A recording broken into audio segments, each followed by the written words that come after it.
morning and welcome to P&B Sports Show. I'm your host, Arako Tom, and we've got a packed discussion lined up. Well, it seems Africans' young guns are in focus at the FIFA Under-20 World Cup in Chile, where 4 nations, Egypt, Morocco, Nigeria, and South Africa, the painful South Africa that has decided to give us sleepless nights, are flying the continental flag. But Nigeria's opening game against Norway didn't quite go as planned, ending in a narrow 1-0 defeat after an early penalty. We'll also turn our attention to the Premier League. The big Premier League, where Arsenal snatched a dramatic stoppage time victory over Newcastle at St. James Park over the weekend, a result that could shape momentum in the title race. And finally, the big off-the-field headlines: Baffana hits the FIFA sanctions after fielding an ineligible player, costing them World Cup qualifying points and raising serious questions about administrative lapses. To break all this down, I'm joined by my guest, Walter Odige, and probably Wisdom, who might be joining us later, also known as the Principality of Sport. Both citizen sports analysts right from Lagos. Walter, how are you doing? I'm doing very well. Good morning. Good morning. It's been a while since I had you on the program, but you were here yesterday, and I watched the program, and you had perfect analysis yesterday. Yeah, thank you. It's always nice to talk football, and it's nice to be here again today. Okay. So let's dive right into it. The under-20s. Walter, 4 African teams are in Chile, but Nigeria stumbled in their opener against Norway. From your perspective, how much of that result have boiled down to tactical issues, or was it just simply bad luck? Because we saw a lot of chances yesterday, so that's the real question. Was it tactical issues or bad luck? I think it's both. I think it's both. It's both bad luck and tactical issues. Because to be honest with you, I think the only thing the Norwegians had over us in that game yesterday was just their coach ability to read the game and make live tactical changes while the game was ongoing. That was what the Norwegians had over us. Because I think in the second half, late in the first half, they scored the goal in the 90th minute of that. And late in the first half, Nigeria kept attacking them, and we were making good chances. We were beating the offside trap and making good chances. Then in the second half, around from the 50-something minutes, the Norwegian coach changed his tactics in game, and they began to play high line. So they were able to catch the Nigerians. Nigerian offside trap, and that really affected Nigeria. We didn't have a response to that. So tactically, I think we lacked a few things. But that being said, football is about chances and converting your chances. We had a host of chances, and we could not convert any. We had calls for penalty, and that wasn't given. So I would say both tactical and luck was display yesterday, but I want to go with more because we are lucky, to be honest, to be the frame of the woodwork about twice a game. Talking about being unlucky, I remember that match when I watched it yesterday. It reminded me of a match some time ago when Barca and Man City, when Messi was still in Barca, and I remember I think they still had Iniesta, we had the likes in that team, and in that match, it felt like everything Barca was doing wasn't working. He kept on hitting the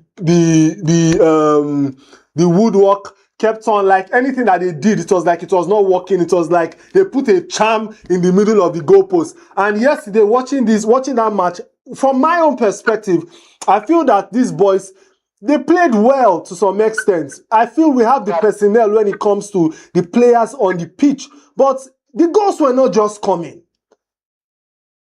Yeah, they did play well. They did play very well. To be honest with you, it would be unfair to discredit their performance yesterday because of the results. But in the end, you play well, you don't play well. it doesn't really matter. What matters is the final result, and the final result is we lost. We lost our first game against a team I think we should have beaten. We shouldn't be losing to Norway at under 20 level. You know, we know what our clubs used to go to Sweden and Norway to go and play international competitions at under 17 or 20 level. And we used to totally dominate those teams. So why is it that the national team we just can't continue with that performances? But it's fine. It's just the first game. Hopefully they win their second and their third game, and who knows, we can still make it out of the group. But it's not nice to start your tournament with defeat. But a lot of people will say, if you start your tournament with defeat, it gives you a wake up call. It makes you more serious. It makes you more focused. But you are also gives you a wake up call. It makes you more serious. It makes you more focused. Nigeria, come back from this defeat and ultimately win the FIFA Under 20 World Cup. Okay, so I remember, I think the last time we won the Under 20 World Cup, please correct me if I'm wrong, was when the likes of Victor Osimhen. No, that was actually under 17. Oh, that was under 17. So, but it seems we are good at performing when it comes to our under 17, under 20, and the likes, and even our female team. But the problem here is, why is it that we cannot transition these players from the under 17, under 20 down to the national team? It seems like there's a disconnect from the under 20 to the national team. Don't you think so, Walter? Yes, there's a huge disconnect, and that's as a result of we feeding players that I would say they are not really under 20. They are not really under 17.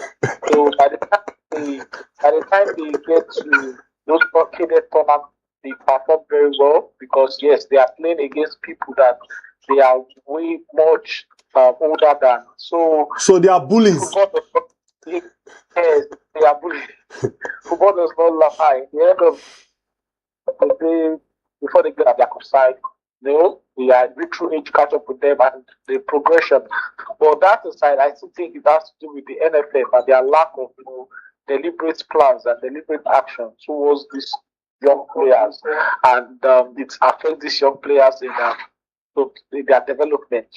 Their club side, they don't get it and all of that. So how many under 17 or 20 players have we seen go be a Super Eagle player, apart from the likes of Victor Osimhen, Samuel Chukwueze? Who else is the under 17 or 20 for the past 10 years that is currently a Super Eagle member? So we don't have them much. So we just have to work on our structure, work on our football, work on the development from under 17 up to under 20 to under 23 to national team. And one thing we need to focus on is, cutting this age cheat. Let's under 17 be under 17. Let's under 20 be under 20. We really need to focus on that. Okay. Perfect. But like I rightly said, we have 4 teams. We have teams like South Africa, Nigeria, Egypt, Morocco. But when it comes to competitions like this, we usually don't see African countries participating as well as other teams. And you can see that CAF only fielded 4 teams, which I actually think is not a bad one, because dear Nigeria is there. But when you look at these teams, which of these African teams do you think is going to go deep, is going to go down and actually maybe get to a semi-final, final, or virtually take it all?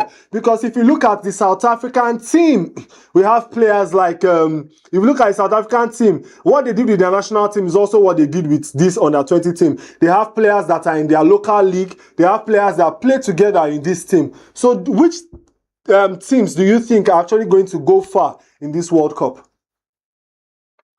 South Africa, for sure, they are African champions at under 20 level. African champions at under 20 level.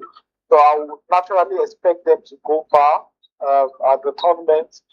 But football brings surprises, and like we saw yesterday, they couldn't beat France. They lost that game 2-1 to France last night. So it's not a great start for them, and You want to, like I said earlier, you want to start this tournament as good as possible for your confidence sake, so that you avoid being under pressure. I think right now South Africa would be under pressure because they're actually a top group and they would want to win their next match. But if you ask me, from what I've seen so far after the first round of matches, the African nation, I think, will go so far and do so well at this tournament. It's definitely going to be Morocco. We've seen Morocco um, develop in all aspects of football in recent years. Both their women's game, their under 17, their under 20, their national team, and even their main senior team. They became the first African nation to reach the semi-final of the FIFA World Cup in Qatar. And so I think they will likely reach the semi-final, if not the final of this year's tournament. They started brilliantly where I think they Spain by 2-1 or 1-0 on Sunday. So that was a good start because I felt initially that they were in a group of death because their group comprises of Spain, Brazil, and I think Mexico. Yes, I think they are in a very, very tough group, but they've started very. They've shown that yes, they are ready to raise the African flag so high at this year's on the tournament. So I won't be surprised if Morocco can make it all the way to the semi-final. And like I said earlier, it's still part of what we are saying when we are discussing Nigeria. This thing is you have to be intentional. Nothing good comes out as a result of luck. You just have to be intentional.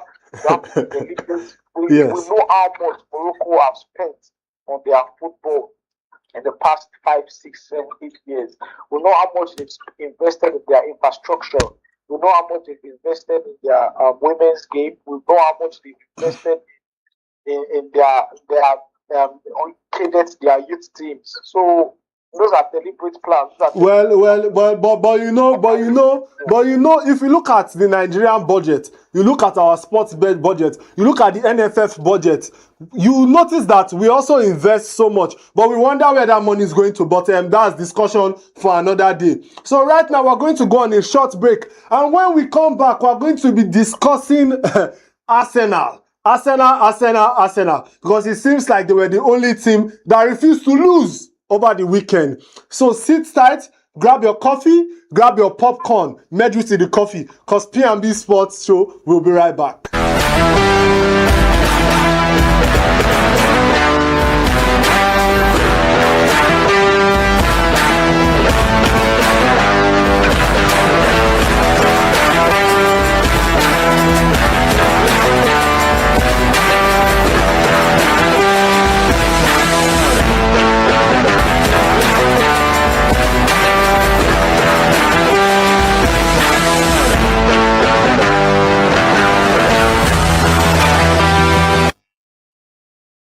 P&B Sports Show. I remain your host, Aroko Tom, and obviously I'm not here alone. So crying as well. We could see other teams crying, but we did not see Arsenal cry, and everybody was like, Arsenal, please just join the moving train, join the losing train. But they refused to. They won Newcastle at St. James Park. So what was your opinion on that match?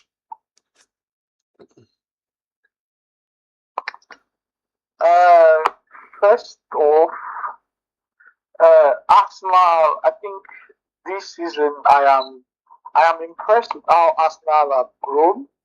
We all know they've had quite an awesome summer transfer window. But one thing is to spend a lot of money. One thing is to sign players. Another thing is to make those players perform, which is very, very difficult. Not only Arsenal spent money, I think Manchester United also spent over 300 million. Liverpool spent same 300 million, but Manchester United haven't been able to get their players performing. Chelsea spent money, they haven't been able to get their new signing performing. But Arsenal, on the other hand, I think the players that have come in, they've made a huge difference. And what's the difference? We all know Arsenal have been a good team for the past 3 seasons. But one thing they have that I think they didn't have last season, they didn't have that past, is that they have a massive and a good squad depth. they have that squad depth. Arteta can look to the bench right now, send in 2-3 players, and they change the game instantly. So it's a good thing to have, and it's a champion stuff to have. And what they did at Newcastle on Sunday is something that they would have done in the past 3 seasons. As a matter of fact, Arsenal has not scored a goal at St. James's Park for the past 3 seasons. In their past 3 visits to St. James Park, they haven't scored a single goal. So you can see. But Arteta was able to look to the bench and say, you know what, Merino coming, Martinelli coming, Odegaard coming, and that was a good depth. Newcastle didn't have answers. He made those substitutions and brought in those quality players into the pitch, and it's paid off in the end. They equalized in the 83rd minute, and they got the winner in the 9th minute of the extra time. So what I would say is Arsenal, they've taken that leap to another level. Another thing to note is those are the sort of games you want to win. Those are the sort of games that can make you. Those are the sort of games that give you an edge. By the time we get to May, by the time we get to April, March, April, May, it will be a thing of mentality then. And like that's the opinion for everybody. What are you with us? What are you with us? I'm with you. Okay. So I was saying that some people say if you don't and you're not winning anything. So do you have the same opinion? What are you with us?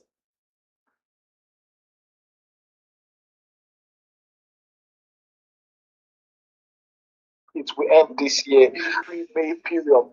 Liverpool have champions in their squad. Manchester City have champions in their squad. They have players who know what it feels or what it takes to win the Premier League title. Arsenal don't have that. And I think that is the only thing that will count against them. Because I feel squad depth in terms of how they played, I think Arsenal are the favorite to win the Premier League this season. But one thing they lack is the mentality, the mindsets. They don't have champions in their. People saw VAR issues, and after that match, we could see people were asking questions like, is the Premier League against Arsenal? Is it that they don't want Arsenal to win? Why are people winch hunting Arsenal? So my own question to you, do you think that match was fair? Because it seemed like Arsenal, they were against Newcastle, and they were also against the system. Yes, I think the officiating was balanced, because to me, Arsenal's penalty shout in the first half, to me, that was a penalty. And equally, Newcastle's penalty shout in the second half, when Gabriel raised his hand up in the box and caused the foul. For me, that was also a penalty. But the referee didn't give neither. So I don't think neither Arsenal fans or Newcastle fans can shout that they've been wronged. The referee was good on the day. I think in realities we need to study so that we'll be making an informed conclusion when analyzing these decisions. But like I said, they've changed a lot of rules. They've made a lot of new rules, because I don't see how the penalty wasn't given. Neither did I see how the Gabriel handball wasn't given. But it's football, and we just need to keep ourselves updated with the new rules. I think it was fair officiating. Nobody can really complain. Okay. But we could see the equalizer. And do you think that Newcastle were so comfortable that they that they just lost concentration? And also, lastly, what does this mean for Arsenal moving forward? I know we've already spoken and we've said that we hope that they are going to hold this up at some point in the season, because they also have a tradition forward. Does it give them confidence moving forward? And do you think it will translate till the end of the season? Or do you just think it's one of those Arsenal things? Whether to translate until the end of the season, that I can't say for sure. But what I can tell you is that it gives them momentum, it gives them belief, it gives them confidence, because once that game was such a difficult game, and I'm sure by 70 80 minutes, most of the players will be telling themselves, oh, this is another defeat. But they were able to manage to, come back and not just get a draw, but get all 3 points. That gives them belief. That will help them next time they are losing a game 1-0. They'll look at themselves and tell themselves that, you know what, we can do it. We can go all out and get an equalizer and win this game. So why not? So I think it will help them mentally, to help their mentality, to help them psychologically. We saw it with Liverpool. Liverpool won their first game of the season, scoring late goals, and they went on to win 6 more matches after that first game by scoring late goals. Even the last game they played against Crystal Palace, they also scored a late goal.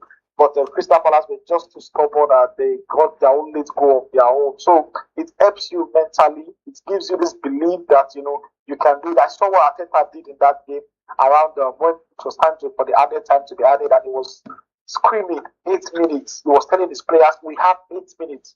We can still do it. We can still get the goal. And they got it. So it's a belief for the coach. It's a belief for the staff. It's a belief for the players.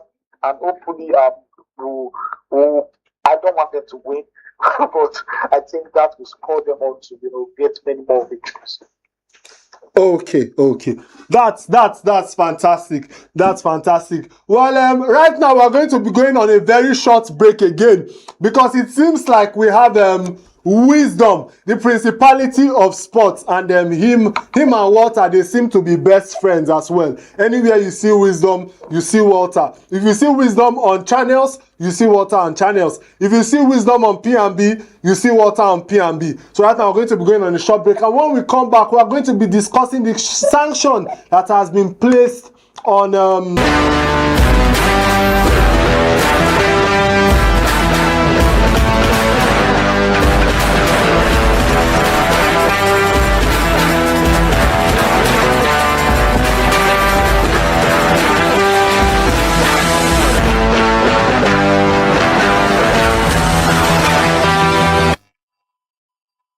to P&B Sports Show. Like I said earlier, we have the principality of sports, who was supposed to have joined us earlier but decided to grace us with his presence now. And we still have Walter Odige in the studio with us, joining us virtually. But let's start with the principality of sports. Principality of sports, welcome to P&B Sports Show as usual. But let's dive right into it. We don't have much time.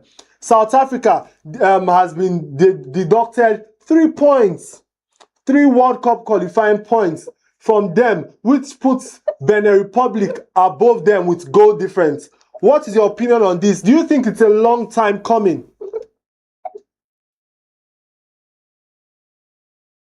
Well, good morning, Tom. Good morning, Walter.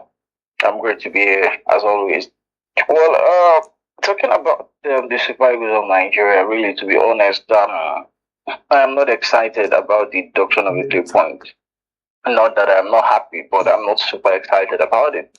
Because, of course, even before that game against South Africa, everyone was clamoring for FIFA to take action, deduct South Africa's 3 points, deduct it. Maybe it might just give the Super Eagles, a mental boost against South Africa. But then, mental boost or no mental boost, I think our problem started when we couldn't beat Lesotho, and the likes. That's not a case of South Africa doing anything to us. We were not just good enough. If we had won our games earlier against Rwanda, against Lesotho, against Benin, if we had done the needful even at the start of the qualifiers, at this stage we should not be talking about fighting for points and bothering ourselves whether anybody's to get 3 points or not.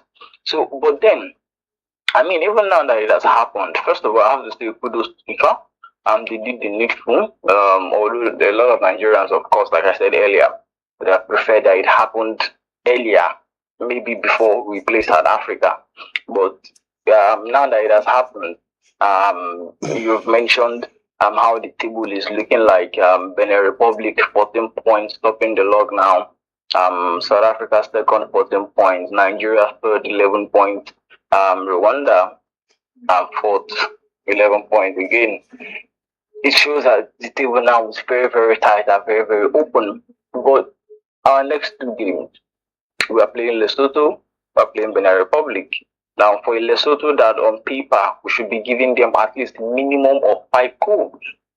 I'm sure when that time comes, it's going to be a different story entirely. Because the issue now is not the deduction of South Africa's point. The issue is, can we win our final 2 games? That is the real question we should be asking ourselves. Whether South Africa was deducted 3 points or not, that should not even be a problem. Of course, yes, we are happy that, okay, now that it has happened, all we just need is for South Africa to draw one of their games. Yes. And maybe we might go on to win. But we are going to play Benin Republic, our final game. Benin Republic coached by Kenneth Raw, that knows the Super Eagles of Nigeria, that is currently topping the group as we stand. Same Benin Republic. Wisdom. I'm not trying to sound like